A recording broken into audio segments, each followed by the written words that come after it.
Un bruit sec déchira le silence. Les roues en caoutchouc se figèrent sur le marbre glacial du grand hall. Le jeune Léo leva les yeux, désorienté. La voix de Guillaume, le directeur, était une lame acérée. Les livraisons des fournisseurs se font par l'arrière. Hélène laissa tomber son chariot de nettoyage. Sa voix s'éleva, calme mais pesante.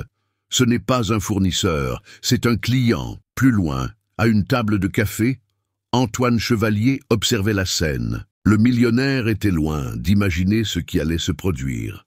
Il ne savait pas que le courage de cette femme était la clé. La clé d'un secret enfoui sous 20 ans de culpabilité. La fortune de sa famille avait été bâtie sur un mensonge cruel. Et Hélène, par sa simple intervention, était sur le point de tout révéler. Guillaume laissa échapper un rire bref. Le son claqua dans le silence du hall.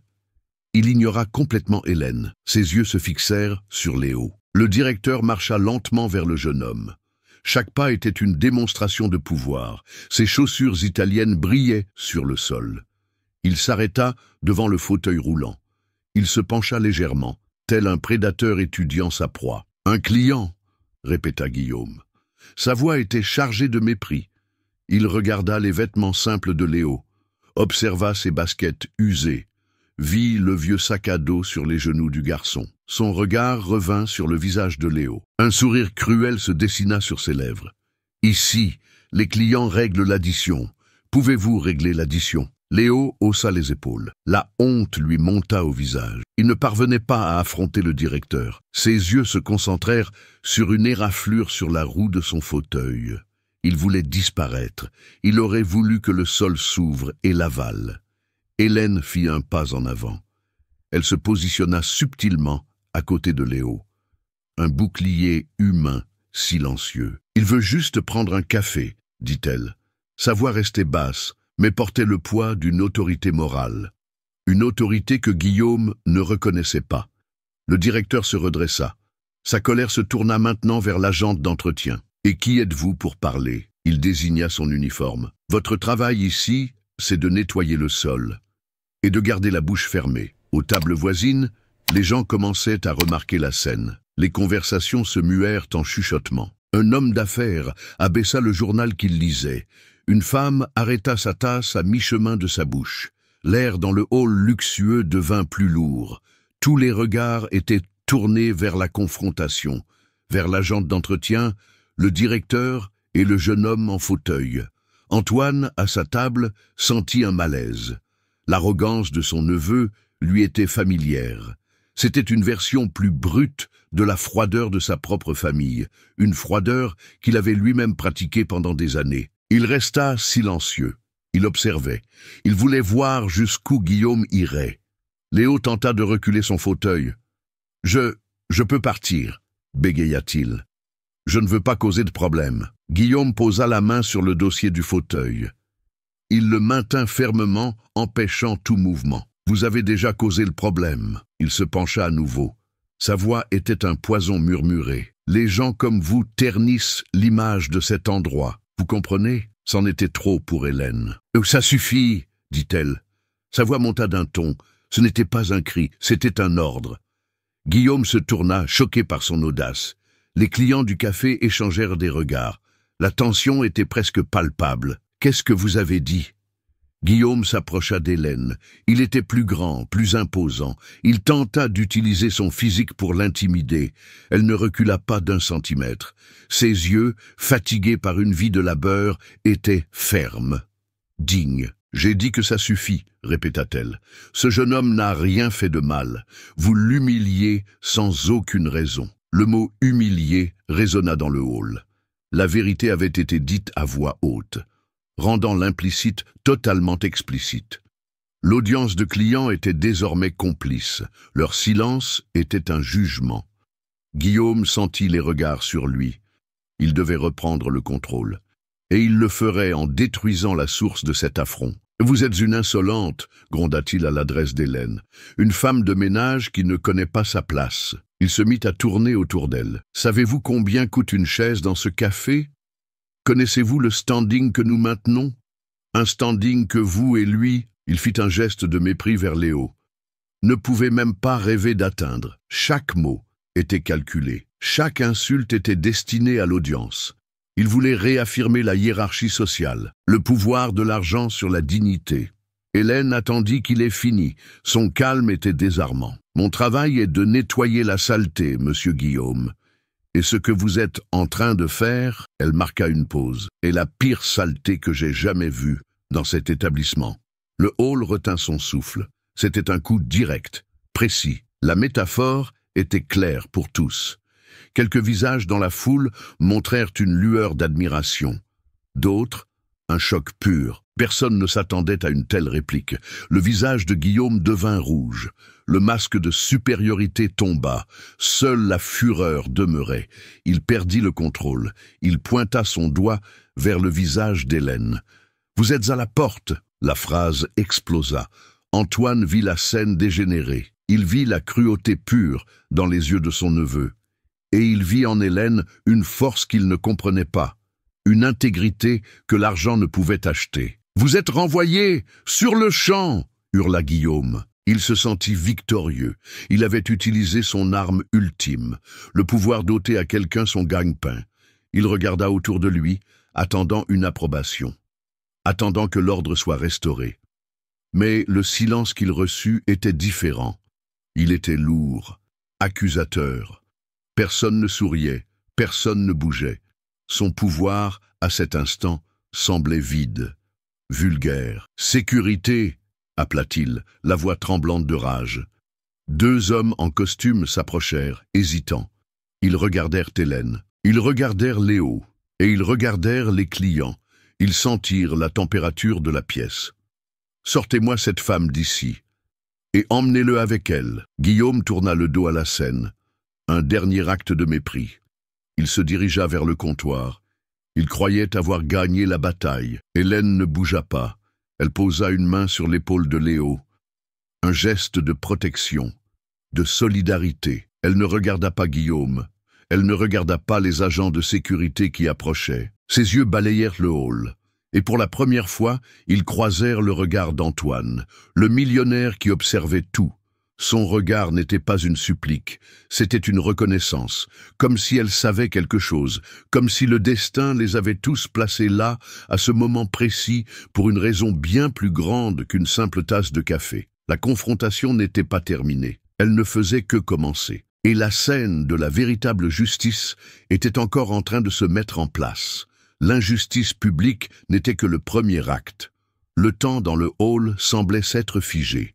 Les deux agents de sécurité s'arrêtèrent à un pas d'Hélène et Léo. L'ordre de Guillaume flottait encore dans l'air, mais quelque chose l'empêchait de se concrétiser. C'était le silence.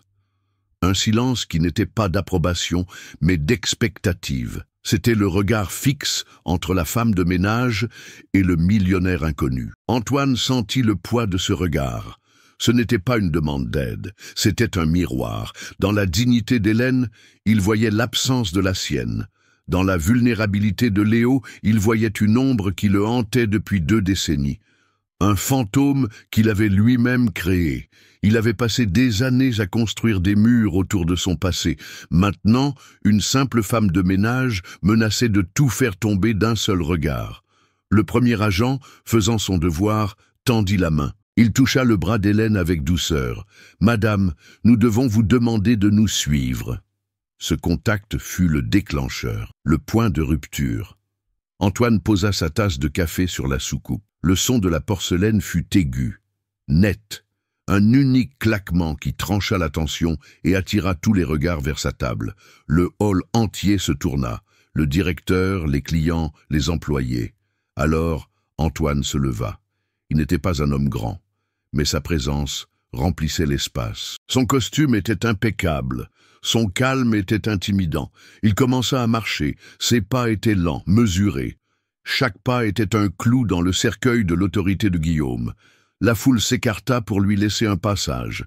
Personne n'osait se mettre sur son chemin. Guillaume se retourna pour voir la cause de ce nouveau tumulte. Son visage passa de l'irritation à la panique. La couleur quitta ses joues. « Oncle Antoine !» Le mot sortit faible, presque inaudible. Il n'en revenait pas. Le propriétaire de tout était là, le chef de la famille, la source de son pouvoir, et il avait assisté à toute la scène. Antoine ne répondit pas à son neveu. Il ne lui jeta même pas un regard. Ses yeux étaient fixés sur la main de l'agent de sécurité qui reposait encore sur le bras d'Hélène. Antoine leva la main droite, un geste minime, juste un soulèvement des doigts. Ce n'était pas une menace. C'était un ordre absolu. L'agent retira son bras instantanément, comme s'il avait touché du feu. Il fit un pas en arrière. Son collègue fit de même. En une seconde, l'autorité de Guillaume fut anéantie, réduite à néant. Le pouvoir réel s'était manifesté, et il n'avait pas eu besoin d'un seul mot. Le hall observait, fasciné. La pièce de théâtre venait de gagner un nouvel acteur, le plus important de tous. Antoine s'arrêta enfin. Il regarda le visage effrayé de Léo. Il y avait une complexité dans son regard, une douleur ancienne, une curiosité nouvelle. Il vit le médaillon au lion au cou du garçon, une cruelle coïncidence. Son regard croisa alors celui d'Hélène, et il fit un léger signe de tête, un geste de respect, une promesse silencieuse. À cet instant, il fit son choix. Il ne serait plus un spectateur de sa propre histoire. Il en serait le protagoniste. C'est seulement alors qu'il se tourna vers Guillaume. Le mépris sur son visage était glacial. La voix d'Antoine sortit basse, mais chaque personne dans le hall l'entendit clairement. « Toi, dit-il, va dans mon bureau, maintenant. » Il n'y avait pas de place pour la discussion. Guillaume hocha simplement la tête. Blême. Antoine se retourna et se dirigea vers les ascenseurs privés. Il ne regarda pas en arrière. Il n'en avait pas besoin. Il savait que son neveu le suivrait comme une ombre. Il savait qu'Hélène et Léo étaient en sécurité. Et il savait, avec une certitude terrible, que la porte de son passé venait d'être forcée. Il n'y avait aucun moyen de la refermer. Le point de non-retour avait été franchi. L'ascenseur montait en silence. Les parois d'acier brossé reflétaient le visage d'Antoine. Un masque de contrôle. Mais à l'intérieur, la mémoire le tirait vers le bas. 20 ans en arrière. L'odeur du métal poli était la même. Le bourdonnement silencieux du moteur était le même. Une odeur d'hôpital. 20 ans plus tôt. Le couloir était blanc et stérile. Les néons au plafond grésillaient. Un bourdonnement constant comme un insecte piégé. Un Antoine plus jeune était adossé au mur. Son costume cher semblait un déguisement. Ses mains étaient dans ses poches, les jointures blanches. Il regardait la porte fermée d'une chambre. Il attendait. Les pas du médecin étaient légers sur le linoléum. Des chaussures blanches, fatiguées. Le visage de l'homme était un mélange de professionnalisme et de pitié. Il s'arrêta devant Antoine. Il tenait un dossier, mais ne le regarda pas. Ses yeux rencontrèrent ceux d'Antoine. « Monsieur Chevalier, » commença le médecin. La voix était basse. « L'accouchement s'est bien passé, votre épouse récupère ?» Antoine acquiesça. La formalité était une armure. « Et mon fils ?» Le médecin hésita. La pause dura une éternité. « Votre fils est né avec une particularité, une malformation de la colonne vertébrale. » Les mots étaient cliniques, précis. Chacun était un coup. Nous avons fait tous les tests. Antoine sentit l'air se raréfier. Le bourdonnement dans le couloir sembla plus fort. Qu'est-ce que ça signifie? La question sortit rauque. Il connaissait déjà la réponse. Il la sentait au plus profond de son âme. Cela signifie que les nerfs ne se sont pas développés. Les jambes n'auront aucune motricité. Le médecin dit enfin la vérité nue. Votre fils ne marchera jamais. Jamais. Le mot resta suspendu dans l'air. Antoine sentit le sol se dérober. L'empire qu'il construisait, la dynastie qu'il planifiait, tout s'effondra dans ce couloir d'hôpital. Un héritier, un successeur, un chevalier, cloué à un fauteuil roulant. La faiblesse était un péché dans sa famille, et son propre fils était né marqué par elle. Il entra dans la chambre. Béatrice, sa femme, était déjà assise dans un fauteuil. Elle portait un peignoir de soie. Ses cheveux étaient coiffés, son maquillage impeccable. Elle ne ressemblait pas à une femme qui venait d'accoucher. Elle ressemblait à une dirigeante sur le point de conclure un marché. Elle ne regarda pas le berceau en acrylique dans le coin de la pièce. Ses yeux froids étaient fixés sur Antoine. « Je sais déjà. dit-elle. Sa voix était sans émotion, métallique. Antoine s'approcha. Il regarda le petit être dans le berceau. Un visage ridé, des cheveux sombres. Une petite main s'agitait dans l'air. Un fils. Son fils. Béatrice, nous... commença-t-il, sans savoir quoi dire. Nous n'allons rien faire, le coupa-t-elle. La décision est déjà prise. Elle se leva, marcha jusqu'à la fenêtre, regarda la ville qu'il voulait conquérir. Un chevalier ne peut pas être vu comme ça. Invalide, faible. C'est notre fils, dit Antoine. La phrase sonnait étrange dans sa propre bouche. C'est un problème, corrigea Béatrice. Un problème qui doit être résolu, discrètement. Elle se tourna pour lui faire face. Pense aux affaires, Antoine. Pense à nos partenaires, à nos ennemis. Ils utiliseraient ça contre nous. Ils diraient que la lignée est souillée. Ils diraient que nous sommes faibles. Chaque mot était un poison, injecté directement dans sa plus grande insécurité, la peur d'échouer, la peur de paraître faible. C'était le credo de sa famille, le moteur de son ambition. Béatrice connaissait ses faiblesses et les utilisait comme des armes. Il existe une institution, poursuivit-elle, la voix maintenant douce, très discrète. Pour les familles comme la nôtre, il s'occupe de cas délicats, un don généreux, un accord de confidentialité. Personne ne saura jamais. L'enfant aura tout ce dont il a besoin. Tout, sauf ses parents, murmura Antoine. Nous dirons qu'il n'a pas survécu à l'accouchement, dit Béatrice. Le plan était prêt, froid, efficace, comme l'une de ces stratégies d'acquisition d'entreprise. Nous porterons le deuil pendant un temps, et puis nous irons de l'avant.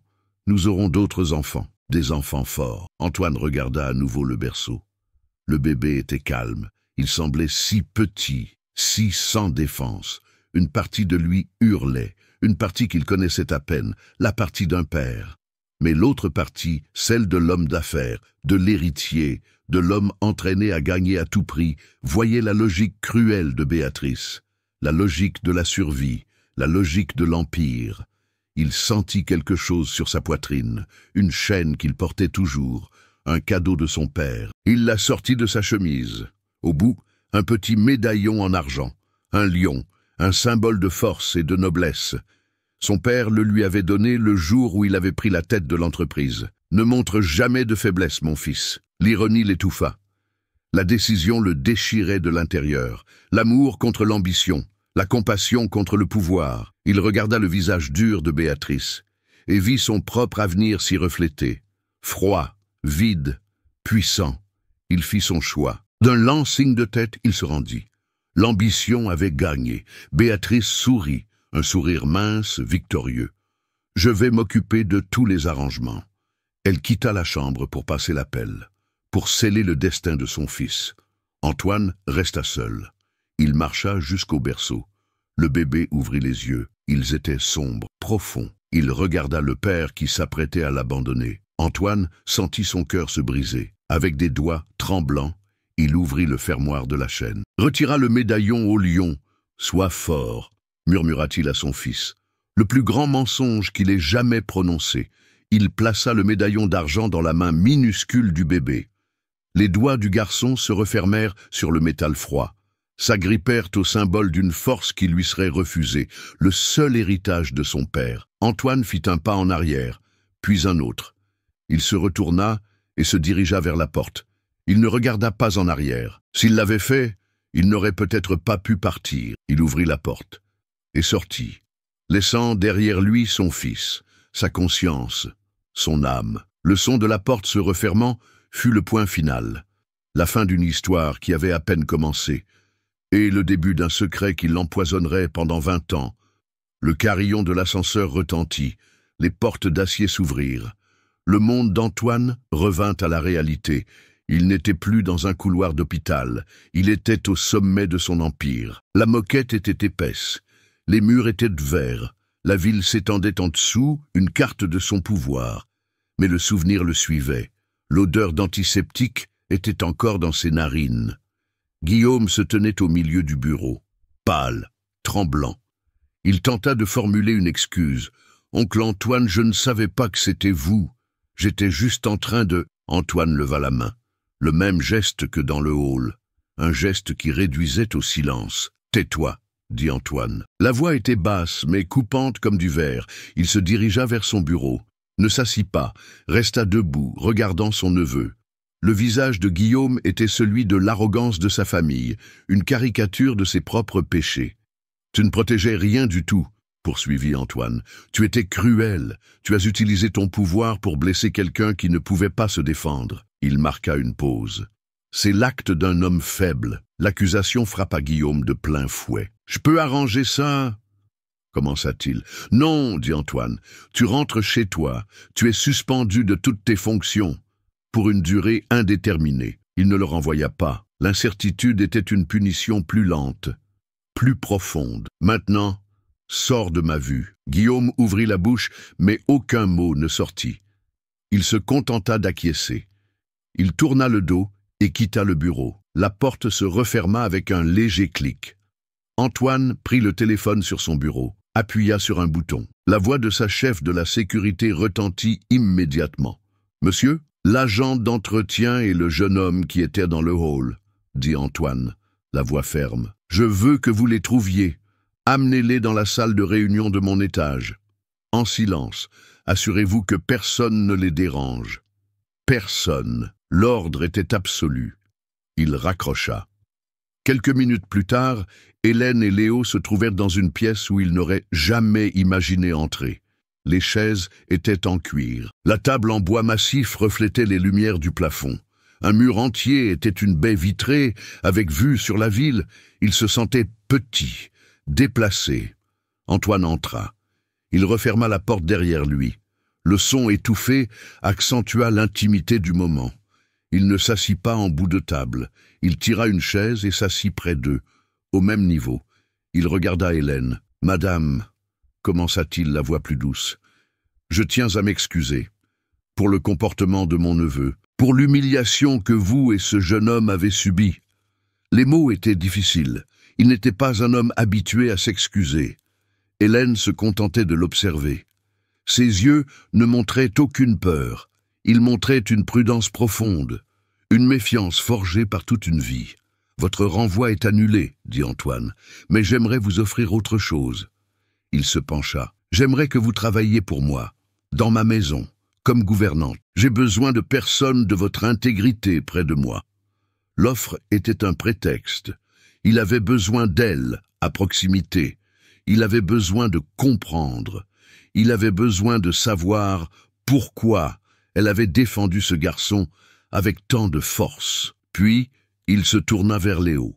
Le garçon regardait ses propres mains. Antoine déglutit. Le médaillon au lion à son cou était une braise sur sa poitrine. « Et pour vous, jeune homme, Léo, j'aimerais offrir une réparation, tout ce dont vous avez besoin. Un traitement médical, de la physiothérapie, une bourse d'études, n'importe quoi. » Le mot « père » lui écorcha la gorge.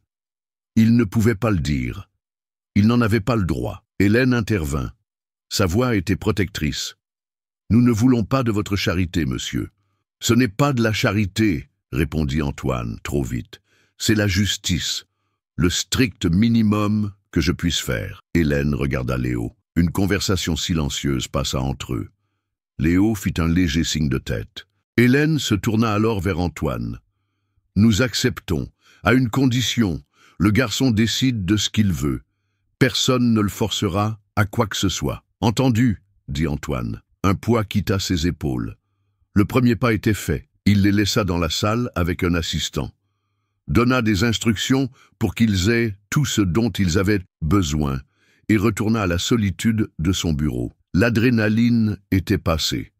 Restait maintenant la tâche froide et ardue, la quête de la vérité. Il prit son téléphone portable personnel, compulsa un numéro de mémoire, un numéro qu'il n'avait pas utilisé depuis des années. « Bernard » dit-il, quand l'appel fut décroché. « Antoine » Quelle surprise! La voix à l'autre bout était celle d'un homme plus âgé, calme, sage. Maître Bernard était son avocat, son confident, le seul qui connaissait les fissures dans les fondations de la famille Chevalier. « J'ai besoin de vous, Bernard. De votre discrétion. »« Toujours, » répondit l'avocat. « Vous souvenez-vous de cette institution, l'orphelinat Sainte-Marie, demanda Antoine. Il y eut un silence à l'autre bout du fil. Bernard savait. Il avait aidé avec le don 20 ans plus tôt. Je m'en souviens vaguement, dit-il prudent. J'ai besoin de tout savoir sur cet endroit, dit Antoine. La voix était urgente. Les registres d'entrée de cette année-là, les archives des dons, les rapports sur l'incendie qui a eu lieu là-bas. Je veux le nom de chaque enfant, de chaque employé. Je veux savoir où ils sont allés après. Antoine, c'est dangereux. Remuez ce nid de frelons, avertit Bernard. Faites-le, Bernard, s'il vous plaît. La demande était presque une supplique. Compris, dit l'avocat. Je commence immédiatement. Antoine raccrocha. Il se sentait épuisé, mais déterminé. La porte de son bureau s'ouvrit avec force, sans avertissement. Véronique, sa sœur, entra comme une tornade. Son visage était rouge de colère. « Mais qu'est-ce que tu as fait, Antoine ?» Guillaume avait déjà appelé sa mère. « J'ai fait ce qui était juste, » répondit-il, la voix glaciale. « Juste, tu as humilié ton neveu, mon fils, devant tout le monde, pour une femme de ménage et un estropié. » Le mot sortit chargé de venin, le même venin que Béatrice. « Cette femme de ménage a plus de caractère que vous et votre fils réunis, » rétorqua Antoine. La froideur de son ton le surprit lui-même. Véronique s'arrêta, elle l'étudia. Sa réaction était disproportionnée. Ce n'était pas à propos d'un simple incident dans le hall, c'était autre chose, quelque chose de personnel. « Qu'est-ce qui se passe, Antoine ? Pourquoi t'intéresses-tu tant à ces gens ? Le sujet est clos, Véronique, dit-il en se tournant vers la fenêtre. Non, il ne l'est pas, insista-t-elle, la voix maintenant plus basse, méfiante. Tu es différent.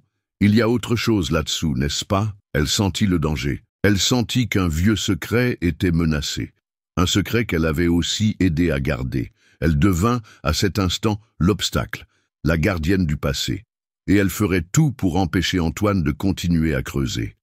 L'enquête avait à peine commencé, et la guerre au sein de la famille était déjà déclarée. Les jours suivants se déroulèrent dans une quiétude étrange.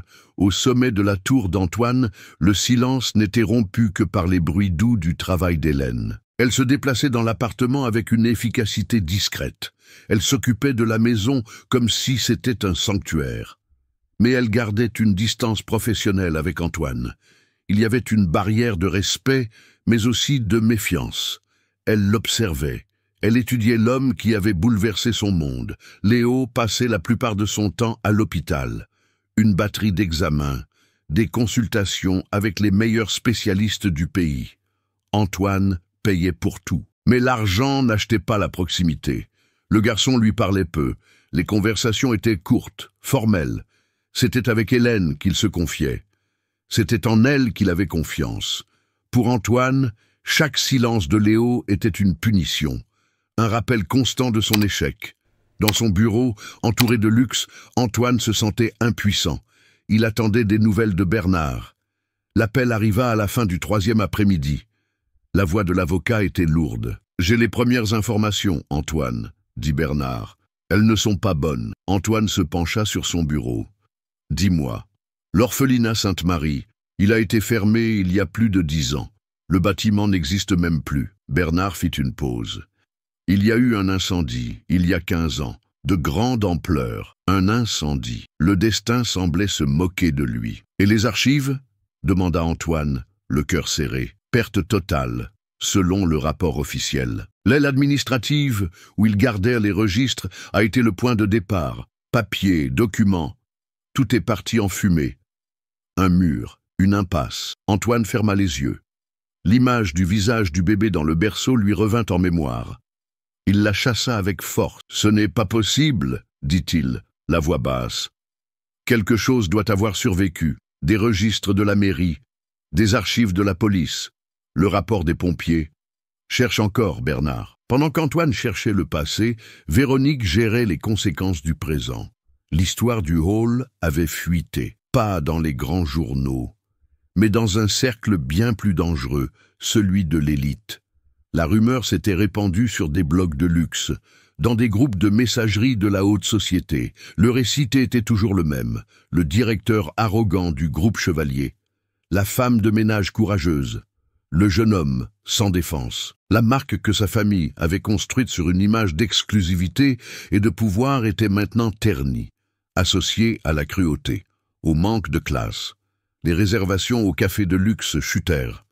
Les actionnaires minoritaires posèrent des questions. L'humiliation de Guillaume rejaillissait sur Véronique. C'était un constat de son échec en tant que gestionnaire, en tant que mère. Sa colère contre Antoine grandissait chaque jour. Il ne faisait pas que déterrer un secret. Il menaçait le statut qu'elle avait tant lutté pour maintenir. 2 jours plus tard, Bernard rappela. Sa voix avait un ton différent, une étincelle d'énergie. « Je crois que je tiens quelque chose, Antoine. » Antoine se redressa sur sa chaise. « Qu'as-tu trouvé ?» Le rapport des pompiers. L'original était illisible, comme je l'ai dit, mais j'ai trouvé une copie microfilmée dans les archives de la ville. La voix de Bernard était celle d'un chasseur approchant de sa proie. La plupart est endommagée par l'eau, mais une page a survécu, une liste des employés de service la nuit de l'incendie. Le cœur d'Antoine se mit à battre plus fort. « Des noms ?» demanda-t-il. « La plupart sont flous, inutilisables, mais un nom est parfaitement lisible. » Bernard fit une pause dramatique. Une veilleuse de nuit, Cécile Lefebvre. Un nom. Enfin, un nom. Ce n'était plus une recherche dans le noir. C'était un fil, une piste dans le tissu serré du passé. Une personne qui était là, qui a vu les enfants, qui se souvenait peut-être d'un garçon avec un médaillon au lion. « Trouve-la, Bernard !» dit Antoine, la voix chargée d'une nouvelle détermination. « Peu importe où elle est, peu importe le coup, trouve cette femme. » Avec ce nom en main, Antoine sentit le pouvoir revenir. Il décida d'utiliser l'information. Pas encore comme une arme, mais comme une sonde, pour mesurer la profondeur du mensonge de sa sœur. Il se rendit à l'étage de Véronique, entra dans son bureau sans s'annoncer. Elle était au téléphone, essayant de limiter les dégâts à l'image de l'entreprise. En voyant Antoine, elle raccrocha brusquement. « Que veux-tu » demanda-t-elle, l'hostilité évidente. Antoine s'approcha de son bureau, feignit un air désinvolte. « Je pensais à de vieilles choses, Véronique. Tu te souviens de ce don que la famille a fait à l'orphelinat Sainte-Marie ?» Véronique se tendit. « Qu'est-ce qu'il y a avec ça ? J'ai appris que l'endroit a brûlé, une tragédie. » Il l'observa attentivement. Chaque micro-expression. Je lisais le rapport. Un nom a attiré mon attention. Il se pencha, comme pour partager un secret. « Cécile Lefebvre, ce nom te dit quelque chose ?» Il le vit. Ce fut un éclair. Un spasme dans son œil gauche. Un durcissement presque imperceptible de sa mâchoire. Cela dura moins d'1 seconde. Mais il le vit. La peur, la reconnaissance. Elle se reprit rapidement, força un rire. Un son aigu, faux. « Tu deviens fou, Antoine. Obsédé. Tu chasses des fantômes dans un cimetière. » Elle se leva, tenta de paraître imposante. « Laisse le passé en paix. Certaines portes doivent rester fermées. Pour le bien de tous. Peut-être ?» dit Antoine, la voix douce. « Ou peut-être que certaines portes doivent être défoncées. » Il se retourna et sortit. Il n'avait pas besoin de plus. Sa réaction était la confirmation. Véronique savait quelque chose. Le nom de Cécile Lefebvre l'effrayait. Il ne chassait pas des fantômes.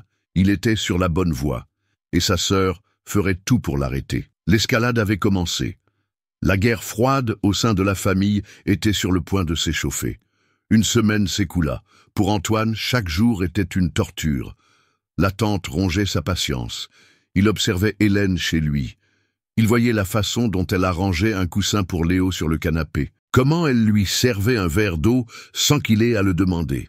Il y avait une familiarité dans ses soins, une profondeur qui l'intriguait et l'effrayait. Il voyait tout à travers le filtre de sa culpabilité. L'appel de Bernard arriva un jeudi matin. « Je l'ai trouvé, Antoine.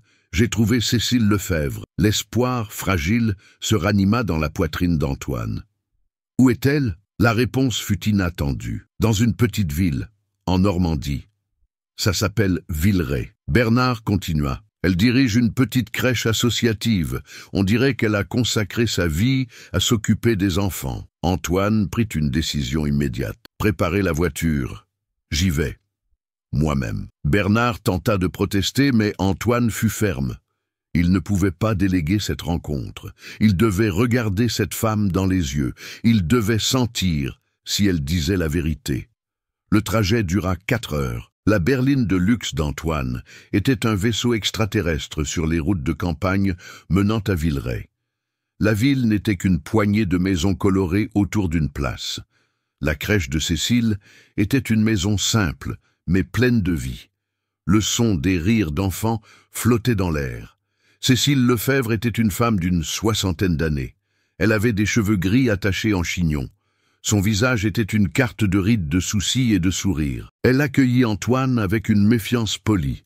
L'homme riche, aux chaussures chères couvertes de poussière, n'appartenait pas à cet endroit. Antoine fut direct, mais prudent. Il expliqua qu'il représentait une fondation, qu'il faisait des recherches sur l'héritage d'institutions comme Sainte-Marie, un projet de mémoire. Le mensonge sonna plausible. Il parla de l'incendie, des registres perdus. Le visage de Cécile s'assombrit. « Ce fut une nuit terrible, dit-elle, la voix basse. Je fais encore des cauchemars de la fumée, des pleurs des enfants. Vous vous souvenez bien d'eux ? Demanda Antoine. De certains, ceux qui avaient besoin de plus d'attention, les plus calmes, les plus tristes. Antoine sentit un nœud dans sa gorge. Il sortit de sa poche une petite photo. Ce n'était pas une vraie photo. C'était une impression d'un dessin 3D qu'il avait fait faire, une réplique du médaillon au lion. Il la tendit à Cécile. « Vous souvenez-vous d'un garçon avec un médaillon comme celui-ci » La réaction de Cécile fut la confirmation qu'il cherchait. Ses yeux s'écarquillèrent. Sa main vola vers sa bouche. « Mon Dieu !» murmura-t-elle. « Le garçon au lion. Oui, bien sûr que je m'en souviens. » Le souvenir refit surface, net. Il était si calme, si seul. Il est arrivé nouveau-né. Il ne souriait jamais. Le cœur d'Antoine lui faisait mal. Il recevait des visites. La question était la plus importante. Cécile fronça les sourcils. La famille ne venait jamais. C'est ce qu'on nous disait, qu'il n'avait personne. Elle s'arrêta, les yeux perdus dans le souvenir. Mais il avait une personne. Antoine retint son souffle. Une personne ? Oui, continua Cécile. Une femme. Elle venait 1 fois par mois, toujours le même jour. En fin d'après-midi, la gardienne sourit au souvenir. Elle n'était pas de la haute société.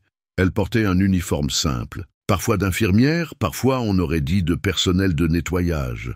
Elle était très discrète. Que faisait-elle ? Demanda Antoine, la voix tendue. Elle apportait un petit cadeau, un fruit, un biscuit, et demandait à s'asseoir à côté de son berceau. Plus tard, de son petit lit. Elle ne parlait pas beaucoup. Elle restait juste là, regardant le garçon dormir. Parfois, elle chantait une berceuse, tout doucement. Cécile regarda Antoine. C'était son ange gardien, la seule affection qu'il recevait de l'extérieur. Antoine sentit le sol se dérober. L'image d'Hélène se forma dans son esprit, son calme, sa dignité, son uniforme. Comment était-elle, cette femme ? Pouvez-vous la décrire ? Cécile ferma les yeux, cherchant le visage dans sa mémoire. Elle était jeune à l'époque, elle avait un regard sérieux mais très doux, un regard qui avait déjà vu beaucoup de choses, des cheveux bruns attachés, et une posture. Elle était mince, mais il y avait une force en elle, une détermination silencieuse. Chaque mot était un clou, chaque détail un marteau. La description était sans équivoque. C'était Hélène. Antoine resta silencieux un long moment. Le monde avait basculé. La femme qu'il avait accueillie chez lui, la femme de ménage qu'il pensait avoir sauvée par un caprice de sa conscience. Elle n'était pas une inconnue, elle n'était pas une coïncidence, elle était le témoin, la gardienne silencieuse de son secret pendant 20 ans. Sa défense de Léo dans le hall n'était pas un acte de bonté aléatoire, c'était l'aboutissement de 2 décennies de surveillance, de protection. Le premier tournant de l'histoire ne concernait pas son fils, il concernait Hélène. Elle savait, d'une manière ou d'une autre, elle avait toujours su. Et maintenant, l'enquête d'Antoine avait un nouvel et terrifiant objectif. Qui était vraiment cette femme ? Et que savait-elle d'autre sur la nuit où il avait abandonné son fils ? Antoine retourna en ville en voiture. Les lumières des gratte-ciel semblaient de fausses, artificielles. Il avait passé sa vie à construire cet horizon de verre et d'acier, un monument à son ambition, Maintenant, tout semblait être une coquille vide. La vérité n'était pas là. Elle était dans une crèche poussiéreuse.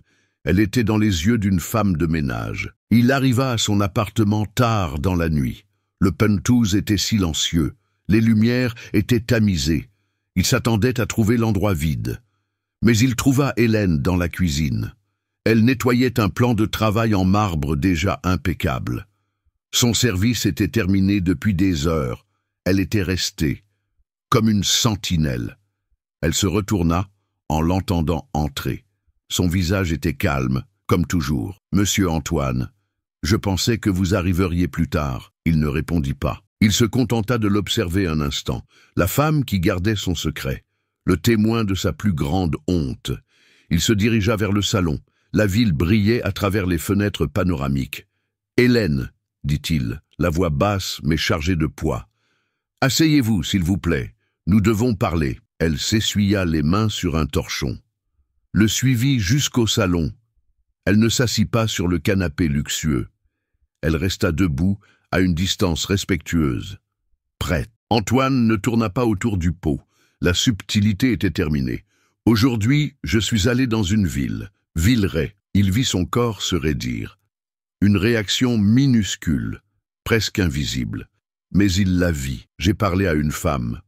Une ancienne gardienne de l'orphelinat Sainte-Marie. Son nom est Cécile Lefebvre. Le nom plana entre eux. Hélène ne détourna pas le regard. Mais le calme dans ses yeux fut remplacé par une profonde tristesse. « Elle m'a raconté une histoire », continua Antoine. « Un garçon calme, un garçon avec un médaillon au lion. » Il fit une pause, l'observant. « Et elle m'a parlé de son ange gardien. Une visiteuse mystérieuse, une femme qui venait tous les mois, en silence, la seule personne qui lui montrait de l'affection. » Il fit un pas dans sa direction. L'espace entre eux se réduisit. La tension monta. Cécile m'a décrit cette femme. Elle a décrit ses yeux, sa force, sa détermination silencieuse. Il s'arrêta à quelques centimètres d'elle. La question fut un murmure. « C'était vous, Hélène? C'était vous qui rendiez visite au garçon au lion ?» Hélène ferma les yeux un instant. Quand elle les rouvrit, la vérité s'y trouvait. Elle hocha la tête, une seule fois, l'aveu silencieux. « Comment ?» demanda Antoine. Le mot contenait 20 ans de questions non posées. « J'étais aide-soignante dans cet hôpital, » dit-elle, la voix ferme, sans trembler. « J'étais jeune. C'était ma première année. » Elle regarda la ville au dehors, mais elle ne la voyait pas, elle voyait le passé. « J'étais de service la nuit où votre fils est né. J'ai entendu les médecins et j'ai vu votre femme, sa froideur. » Elle se tourna vers lui. « Et je vous ai vu. J'ai vu la douleur dans vos yeux. Et j'ai vu votre choix. » L'accusation n'était pas dans sa voix. Elle était dans le fait, dans le souvenir. Quand ils l'ont emmené, quelque chose en moi s'est brisé.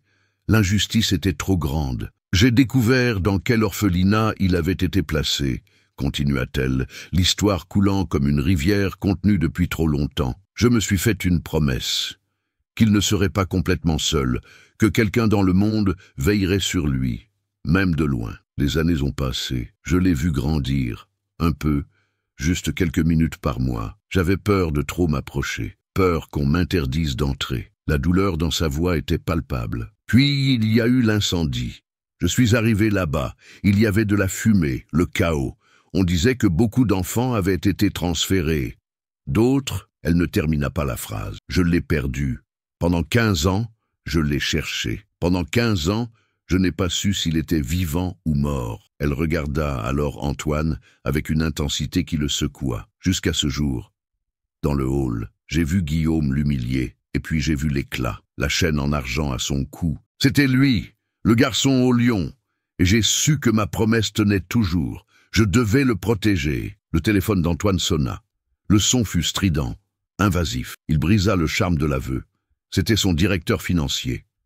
La voix de l'homme était pure urgence. « Antoine, nous avons un problème sérieux, un très gros problème. »« Qu'y a-t-il, Claude ? C'est Véronique. Elle a convoqué une réunion d'urgence du conseil. Elle a utilisé une clause de conduite. Elle et ses alliés viennent de voter. » Il y eut une pause tendue. « Ils ont gelé vos comptes. Tous. Les personnels et ceux de l'entreprise. Ils ont gelé votre ligne de crédit exécutive. » Antoine sentit un frisson dans le dos.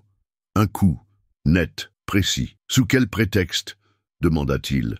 La voix dangereusement calme. « Comportement erratique. Dépenses non autorisées qui mettent l'entreprise en danger. » Claude hésita. Elle a cité la suspension de Guillaume. « Et les fonds que vous avez alloués à un jeune homme nommé Léo. » Elle dresse un portrait de vous comme ayant perdu la tête, que vous utilisez les ressources de l'entreprise à des fins personnelles et instables. Le chantage. La pression maximale. Véronique ne jouait plus dans l'ombre. Elle contrôlait l'échiquier. Elle lui retirait ses armes, coupait ses ressources. Le message était clair. Arrête de creuser. Ou je t'enterre. Antoine raccrocha le téléphone. L'immensité de son appartement lui parut soudain une prison. Sa fortune, une illusion. Il regarda Hélène, la femme qui n'avait rien, et qui, pourtant, avait une force qu'il n'avait jamais possédée. La force de la conviction, la force d'une promesse. L'attaque de Véronique aurait dû l'écraser, mais elle fit le contraire. Elle alluma un feu que la culpabilité avait presque éteint. Le combat n'était plus seulement à propos de son passé, c'était à propos de son avenir, de l'âme de l'entreprise, du genre d'homme qu'il serait. Il avait maintenant une alliée, un témoin et un ennemi déclaré. La pression était totale. Les lignes de bataille étaient tracées. La guerre pour l'héritage de la famille Chevalier avait commencé. Véronique agit avec la vitesse d'un prédateur. Avec les actifs d'Antoine Gelé, elle était la reine incontestée de l'Empire Chevalier. Elle convoqua une réunion extraordinaire du conseil d'administration. Le but était clair. Formaliser le retrait d'Antoine de toutes ses fonctions honorifiques. Le coup de grâce. Le lieu choisi pour l'exécution fut la grande salle de réunion au sommet de la tour de l'entreprise. Une scène pour sa victoire. Elle avait sous-estimé son frère. Elle pensait l'avoir paralysé financièrement. Mais Antoine possédait une monnaie plus précieuse, la loyauté. Pendant que Véronique déplaçait l'argent, Antoine déplaçait les gens. Maître Bernard, utilisant ses propres ressources, accéléra le résultat du test. Une faveur d'un vieil ami dans un laboratoire de prestige. L'échantillon d'ADN de Léo, prélevé lors de ses examens, l'échantillon d'Antoine, conservé dans une base de données médicale de l'entreprise. Le résultat fut rapide et absolu. Antoine utilisa le reste de son influence pour garantir son droit de participer à la réunion. Pas en tant que président, mais en tant que simple actionnaire. Véronique le permit. Sa présence serait la preuve finale de sa défaite, le vieux lion édenté venant assister à sa propre humiliation. C'était le piège parfait. Mais elle ne savait pas qui était la véritable proie. La salle du conseil était un sanctuaire du pouvoir. Une longue table en acajou poli reflétait les lumières froides et l'horizon de la ville. Les administrateurs étaient assis dans leurs fauteuils en cuir, visages sérieux, costumes sombres. Véronique siégeait en bout de table, une impératrice sur son trône. À ses côtés, Guillaume, le neveu, avec un sourire de supériorité retrouvé. Il avait été réintégré par sa mère. Véronique ouvrit la séance. Sa voix était contrôlée, pleine d'une fausse préoccupation. Elle énuméra les récentes actions d'Antoine, la suspension impulsive d'un directeur loyal, les dépenses excessives et non autorisées, l'association avec des personnages douteux. Elle le dépeignit comme un homme au bord de l'effondrement, un danger pour la stabilité de l'entreprise que leur père avait construite. Par conséquent, dit-elle, arrivant à son grand final, c'est avec le cœur lourd que je propose que le Conseil vote pour écarter mon frère de toutes ses affiliations restantes avec cette entreprise, pour son bien et pour notre avenir. À cet instant précis, les portes doubles de la salle s'ouvrirent. Antoine entra. Il ne portait pas de costume. Il portait des vêtements simples, décontractés. Son apparence était une déclaration. Il n'était pas là en tant que dirigeant. Il était là en tant qu'homme. Et il n'était pas seul. À ses côtés, Hélène. Et devant lui, Léo, dans son fauteuil roulant, guidé par elle. Leur entrée fut une onde de choc. Le rituel d'entreprise fut brisé. Leur présence ici était une hérésie. Les administrateurs échangèrent des regards confus. Le visage de Véronique se transforma en un masque de fureur. « Mais qu'est-ce que c'est ?» siffla-t-elle. « Quelle est cette mascarade, Antoine ? Sécurité, sortez ces gens d'ici immédiatement. »« Ils restent, dit Antoine. Sa voix n'était pas forte, mais elle réduisit la salle au silence. Il fit lentement le tour de la table. Tous les yeux le suivirent. Ces personnes, Véronique, sont la raison pour laquelle nous sommes tous ici aujourd'hui. Il s'arrêta à l'opposé d'elle. Il regarda chaque membre du conseil. « Messieurs, vous avez entendu ma sœur. Vous avez entendu sa version des faits, un récit sur l'instabilité et la mauvaise gestion. » Il sourit, un sourire sans joie. « C'est une bonne histoire, mais c'est un écran de fumée pour cacher la véritable raison pour laquelle elle veut me faire taire. La raison, continua-t-il, la voix gagnant en force, est un secret que notre famille garde depuis 20 ans. Un secret sur lequel la réputation de cette entreprise a été bâtie. « C'est absurde, il délire !»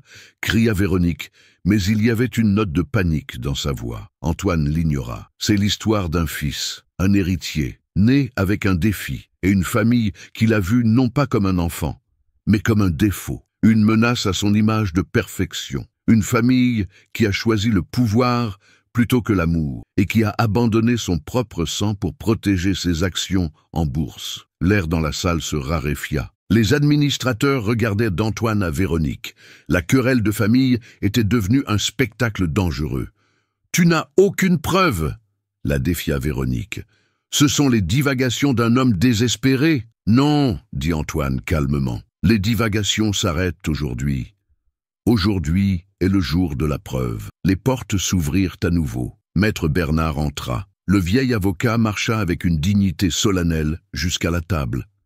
Dans ses mains, une unique enveloppe Kraft, scellée. Il la posa au centre de la table en acajou. Le son fut léger, mais parut comme un coup de tonnerre. « Qu'est-ce que c'est ?» demanda l'administrateur indépendant le plus ancien, un homme nommé Alain Fournier. Antoine le regarda droit dans les yeux. « Ça, Alain, c'est la vérité, objective, scientifique, incontestable. » Il désigna Léo. Dans cette enveloppe se trouve le résultat d'un test ADN. Comparant le matériel génétique de ce jeune homme, il se désigna alors lui-même. « Au mien !» Le silence dans la salle était total. La respiration de Véronique devint audible. Un sifflement de terreur. Antoine poussa l'enveloppe sur la table polie. Elle glissa jusqu'à s'arrêter devant Alain. « La preuve du mensonge que Véronique essaie de protéger avec tant d'acharnement est là-dedans, » dit Antoine. « La preuve de qui est Léo Chevalier. Ouvrez !» Alain regarda Véronique. Son visage était une supplique silencieuse pour qu'il ne le fasse pas. Il regarda Antoine. Son visage était un roc de certitude. D'une main ferme, l'administrateur prit l'enveloppe, déchira le sceau. Le son du papier se déchirant fut le seul bruit dans l'univers. Il en sortit une unique feuille. Ses yeux parcoururent le document. Les termes techniques, les marqueurs génétiques. Il s'arrêta à la fin de la page, à la conclusion. Son expression ne changea pas, mais ses yeux s'écarquillèrent une fraction de seconde. Il regarda Léo, assis silencieusement dans son fauteuil. Un garçon effrayé au milieu d'une guerre de titans. Il regarda le médaillon au lion au cou du jeune, puis il regarda Antoine. Finalement, il posa le papier sur la table, tourné pour que tous puissent le lire. Probabilité de paternité. 99,999%. La preuve était là, nue, froide, impitoyable. Il n'y avait pas d'argument, pas de défense. Le point culminant ne fut pas un cri. Ce fut le silence écrasant de la vérité. La victoire de Véronique, si soigneusement construite, s'effondra en poussière. Le roi déchu venait de mettre échec et mat, et la salle entière retint son souffle, attendant la sanction qui allait suivre. Le papier avec le résultat de l'ADN reposait au centre de la table. C'était un objet simple, une feuille de papier, mais son poids était écrasant. Il absorbait tout le son de la pièce, tout l'air. Les administrateurs regardèrent le chiffre, 99%. Puis ils regardaient Véronique. Son visage était blanc, une statue de plâtre sur le point de se fissurer. Le silence était son juge. Alain, l'administrateur principal, s'éclaircit la gorge. Le son fut une éraflure dans la quiétude. Il se tourna vers Véronique. Sa voix était dépourvue de toute chaleur. C'était la voix d'un exécuteur. « Véronique, le conseil exige une explication. » Elle ouvrit la bouche, un son faible s'échappa. « C'était Béatrice. L'idée venait d'elle, elle m'a fait pression. La tentative de blâmer une morte était pathétique. Une dernière et lâche manœuvre pour se sauver. Antoine l'interrompit, sa voix était froide comme l'acier. « N'essaie pas de te cacher derrière un fantôme, Véronique, tu as été complice. Et le mensonge sur mon fils n'est que le début de ce que tu as caché. » La salle, déjà sous le choc, plongea dans un nouveau niveau de tension. Les administrateurs se penchèrent en avant. Que pouvait-il y avoir d'autre? Antoine fit un signe à maître Bernard. L'avocat, avec le même sang-froid solennel, s'avança. Il portait une mallette en cuir noir. Il l'ouvrit sur la table. À l'intérieur, des dizaines de documents, relevés bancaires, registres de société, contrats. Bernard commença à distribuer des copies à chaque membre du conseil.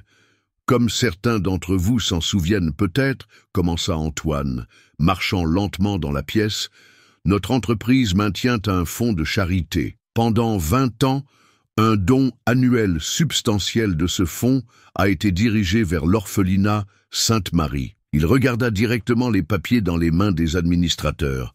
Un don fait au nom de ma défunte épouse, Béatrice, un geste de sa générosité. Le mot sortit avec un sarcasme mordant. « Ce que vous ne savez pas, continua-t-il, la voix devenant plus dure, c'est que l'orphelinat recevait moins de 20% de cette somme. » Un murmure parcourut la salle. Fraude. Le mot ne fut pas prononcé, mais tous y pensèrent. C'était un crime contre l'entreprise. Un crime contre des enfants. Antoine désigna les documents. Ce que vous avez entre les mains, c'est la trace de l'argent. Béatrice, avec l'aide de Véronique, a créé une institution de façade, une fausse organisation caritative, enregistrée dans un paradis fiscal. Chaque année, la majeure partie du don était détournée vers ce compte. Un compte que Véronique a commencé à contrôler entièrement après la mort de Béatrice. La vérité était brutale, pire que le secret de famille. C'était un système de détournement de fonds, un vol méthodique, froid, exécuté pendant 2 décennies. L'argent qui aurait dû prendre soin de son fils et d'autres enfants avait financé le style de vie luxueux de sa sœur. Alain regarda les relevés. Il vit les transferts, les dates, les montants. Il laissa tomber les papiers sur la table avec dégoût. L'affaire était close. La preuve était irréfutable. Véronique n'a pas seulement menti, dit Antoine, la voix résonnant maintenant d'une autorité incontestable. Elle a volé. Elle a volé l'entreprise. Elle a volé des enfants sans défense. Et elle l'a fait pour soutenir le mensonge qui protégeait sa position et sa richesse. Il s'arrêta en bout de table, à la place qui avait été la sienne, et qu'il reprenait maintenant de droit. Il regarda sa sœur. Elle ne ressemblait plus à un prédateur. Elle ressemblait à un animal acculé, vaincu. La sanction suivit. Ce ne fut pas un cri, ce fut une sentence, par l'autorité qui me reste en tant que fondateur et actionnaire majoritaire de cette entreprise, dit Antoine, chaque mot tombant comme un marteau. J'exige la révocation immédiate de Véronique Chevalier du conseil d'administration. L'accusation est manquement au devoir fiduciaire, fraude d'entreprise et détournement de fonds. Il se tourna alors vers son neveu. Guillaume, qui essayait de se faire petit sur sa chaise, frissonna. « Et Guillaume Chevalier », poursuivit Antoine, « pour sa conduite contraire à l'éthique qui reflète la culture de corruption de sa mère et pour sa complicité dans la dissimulation, est définitivement renvoyé du groupe Chevalier et de toute entreprise associée. Sa carrière dans cette famille se termine aujourd'hui. La chute fut totale, publique, humiliante, devant les mêmes personnes dont ils exigeaient le respect. » Antoine regarda Alain. Le conseil soutient-il cette décision? Alain n'hésita même pas. Il parla pour tous dans la salle. Le conseil vote oui, à l'unanimité. Les alliés de Véronique l'avaient abandonné. Personne ne coule avec un navire en flammes. La sanction était décrétée, mais Antoine n'avait pas terminé. La justice devait être vue. « Sécurité », dit-il, la voix ferme. 2 agents de sécurité en uniforme entrèrent dans la pièce. C'étaient les mêmes hommes qui avaient hésité à toucher Hélène et Léo dans le hall. Maintenant, leurs visages affichaient une froide détermination. Ils comprenaient de quel côté se trouvait le pouvoir. « S'il vous plaît », dit Antoine, Accompagnez Madame Véronique et Monsieur Guillaume hors de ce bâtiment. Ils doivent récupérer leurs effets personnels de leur bureau, sous surveillance, et rien de plus. Leur accès à cette entreprise est révoqué. Définitivement, Véronique ne protesta pas. Il n'y avait plus de combat en elle. Son esprit était brisé. Elle se leva en silence. Guillaume la suivit, le visage blême de choc. Ils se dirigèrent vers la porte, un agent devant, un autre derrière. La marche de la honte. Tous les administrateurs observaient. Personne n'offrit un mot de réconfort, personne n'osa croiser leurs regards. La porte s'ouvrit, et ils sortirent. La porte se referma, et ils disparurent. Le pouvoir, le statut, la richesse, tout s'envola avec le clic de la serrure. La sanction était complète. Le cancer avait été extirpé. Dans la salle restait Antoine, le fils qu'il avait retrouvé, la femme qu'il avait protégée et un conseil d'administration stupéfait. La bataille était terminée. La guerre était gagnée. Maintenant, il ne restait plus qu'à reconstruire les ruines. La porte de la salle du conseil se referma. Le son finalisa la purge. Véronique et Guillaume étaient partis. Le pouvoir d'Antoine était restauré. Mais le goût dans sa bouche était celui des cendres, pas de la victoire.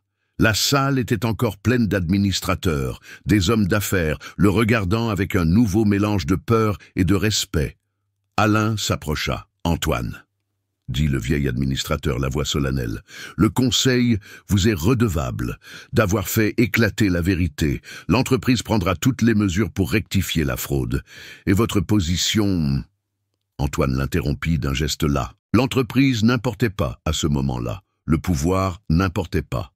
Il regarda de l'autre côté de la salle, Hélène, debout à côté du fauteuil roulant, et Léo, le centre silencieux de l'ouragan. « Messieurs, » dit Antoine à la salle, « si vous le permettez, j'ai besoin d'un moment seul, avec mon fils. » Le mot « fils » plana dans l'air, dit avec naturel, avec légitimité, pour la première fois.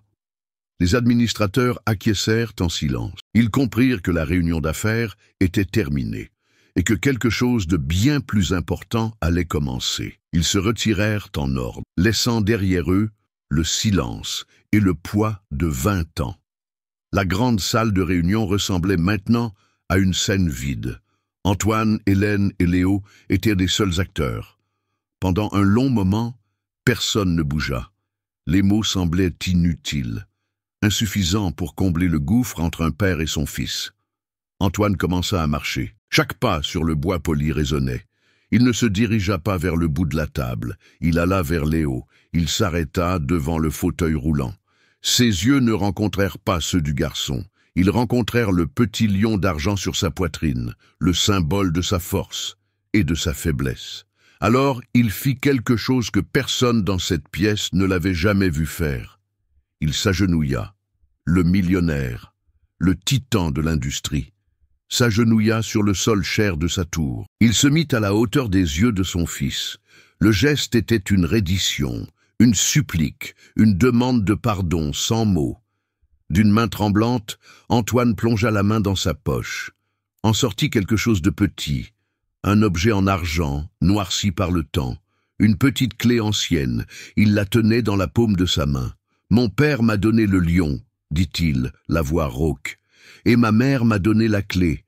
Elle disait que la vraie force n'ouvre pas les portes, elle ouvre les cœurs. » Il tendit la main, offrit la clé à Léo. « Je ne mérite pas de demander pardon, dit Antoine, regardant enfin son fils dans les yeux, mais je demande la chance de recommencer. » Léo regarda la clé, regarda le visage de son père, un visage marqué par la douleur et le regret. Il était effrayé, confus. 20 ans d'abandon ne pouvaient être effacés en un instant. Ses yeux cherchèrent ceux d'Hélène, son havre de paix, sa vraie famille. Hélène posa la main sur l'épaule de Léo. Un contact doux, encourageant. Elle ne dit rien. La décision lui appartenait. Mais son contact disait « Tu es en sécurité. Fais ce que ton cœur te dit. » Lentement, Léo leva la main. Ses doigts touchèrent ceux d'Antoine, la première fois. Le contact fut électrique, plein de sens. Il prit la petite clé. De l'autre main, il saisit le médaillon au lion. Il y avait une minuscule fente, presque invisible, à sa base. Il inséra la clé. Elle s'emboîta avec un léger clic. Les deux pièces étaient réunies. Le lion et la clé, l'héritage du grand-père et de la grand-mère, réunis par un père et un fils. Ce n'était pas une guérison, mais c'était une promesse, le début de la cicatrisation. Antoine sentit une larme chaude couler sur son visage. Il ne l'essuya pas. Il se releva, le corps plus léger. Une vie de culpabilité avait commencé à se dissiper. Il se tourna alors vers la femme qui avait rendu tout cela possible, Hélène. Sa voix était étranglée par la gratitude. « Il n'y a pas d'argent au monde qui puisse payer votre décence, votre courage. » Il fit un pas dans sa direction. « Vous avez été la gardienne de l'honneur de cette famille quand nous n'en avions aucune. » Il prit une profonde inspiration. La résolution finale. L'argent que Véronique a volé sera récupéré. Chaque centime. Et je l'utiliserai pour créer une fondation. La Fondation Chevalier. Pour aider les enfants en situation de handicap. Les enfants qui ont été abandonnés, comme Léo l'a été. Il la regarda dans les yeux. « Je ne veux pas de votre charité, Hélène. Je veux votre leadership. Je veux que vous soyez la directrice exécutive de la Fondation, que vous gériez ces fonds. Personne au monde n'est plus qualifié pour garantir que justice soit faite, que l'argent aille à ceux qui en ont vraiment besoin. » Hélène resta sans voix, ses yeux s'emplirent de larmes. Elle, la femme de ménage, la femme invisible, recevait maintenant le pouvoir de changer le monde. Sa dignité, qu'elle n'avait jamais perdue, était maintenant reconnue et honorée. La résolution n'était pas seulement une question de pardon, c'était une question de restauration. La restauration d'un fils, d'un père et de l'honneur d'une femme extraordinaire. 1 an plus tard, la lumière entrait par d'immenses fenêtres. Le son n'était pas celui des chuchotements d'entreprise, mais de rires et de conversations animées. L'air ne sentait pas le pouvoir, mais l'espoir. C'était l'inauguration du premier centre d'innovation de la Fondation Chevalier, un nouveau bâtiment entièrement accessible, conçu pour développer des technologies pour les personnes en situation de handicap. Cet endroit était le symbole extérieur, la preuve physique que le changement était réel. Léo était au centre d'un cercle de personnes. Il n'était pas dans son ancien fauteuil roulant. Il était dans un nouveau prototype, plus léger, plus agile, un projet qu'il avait lui-même aidé à développer. Il ne parlait plus avec la voix basse d'avant. Il parlait avec passion, expliquant le design à un groupe d'ingénieurs et d'investisseurs. Il y avait une lueur dans ses yeux. La confiance l'avait transformé. À l'écart du groupe, Antoine observait. Il ne portait pas de costume cher, il portait une simple chemise. Il n'était pas le centre de l'attention. Il était juste un père, fier. Le poids de 2 décennies avait disparu de ses épaules. Il semblait plus âgé mais plus léger. Hélène s'approcha et lui offrit une tasse de café. Elle portait un blazer élégant. Sa posture était celle d'une dirigeante. La directrice de la fondation se déplaçait dans la salle avec une autorité sereine. Tout le monde la respectait. « Il est brillant, n'est-ce pas ?» dit-elle en regardant Léo. « Il a de qui tenir », répondit Antoine en la regardant. Le compliment était pour elle, pas pour lui-même. Ils se sourirent. Une entente facile, forgée dans le feu. De l'autre côté de la salle, Léo les regarda et leur fit un clin d'œil. Une famille. Pas une de sang et de secret, mais une de choix et de respect. Tandis que Léo continuait sa présentation, la main d'Antoine se porta inconsciemment à sa poitrine. Un vieux geste. Mais l'endroit était vide. La clé n'était plus avec lui. Son regard trouva son fils. Comme s'il sentait le regard de son père, Léo toucha le collier à son cou. Le lion d'argent brillait sous les lumières, et à côté de lui, sur la même chaîne, reposait la petite clé ancienne. Les 2 pièces étaient ensemble, la force et le cœur, là où elles auraient toujours dû être. C'était le symbole intérieur, la preuve silencieuse que la famille était complète. Antoine sourit. La vraie rédemption, comprit-il enfin, n'était pas d'effacer le passé, c'était de construire un avenir meilleur sur ses ruines. Et en voyant son fils, non plus comme un secret, mais comme un héritage, il trouva enfin la paix. Un secret enterré pendant 20 ans, une fortune bâtie sur un mensonge, et une femme ordinaire, sans pouvoir, qui par un seul acte de courage, a forcé un roi à affronter sa propre âme. Cette histoire nous pose une question fondamentale. Quelle est la véritable mesure d'un être humain? Sont-ce les empires que nous construisons, les hauts murs qui projettent notre force à la vue du monde? Ou est-ce le courage de démolir ces mêmes murs pour sauver la vérité, peu importe la douleur du processus? Il existe une force plus rare que l'argent, c'est l'intégrité, le courage de défendre ceux qui n'ont pas de voix. Si vous croyez que le plus grand héritage n'est pas le pouvoir que nous accumulons, mais l'humanité que nous sauvons, partagez cette histoire.